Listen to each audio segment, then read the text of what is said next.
There are some days that just sit special in your spirit. And today is a special one for me. It's my grandfather's birthday. And early this morning, a friend sent me a story about a tree. And as I read this story, a memory stirred up in my spirit that I've never really thought about. See, when I was born, my grandparents planted a tree for me in front of their house. My grandfather was the embodiment of a father for me. He was my protector, my priest. He was the first man that loved me and comforted me and prayed for me. But this tree, I remember one day looking out the window and I could hear my grandfather tinkering in the yard. So I looked out the window and he was standing by my tree. And he was putting these stakes in the ground. It was after a harsh Gary, Indiana winter. And I didn't understand what he was doing. So I ran outside. Grandpa, what are you doing? What's the importance of these stakes? And he explained, because I was always asking questions. That has not changed.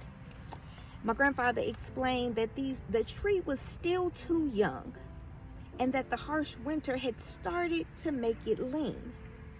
So he explained that these stakes were to give it time so that its roots could grow deep into the earth, or it could withstand the weather. I said, oh, okay, I got it. Thank you, Grandpa, for protecting my tree. I went on about my business. A couple months or maybe a year or two later, I heard him again tinkering in the yard. I look out, and now he's removing the stakes. Again, by this point, I am super protective of my tree.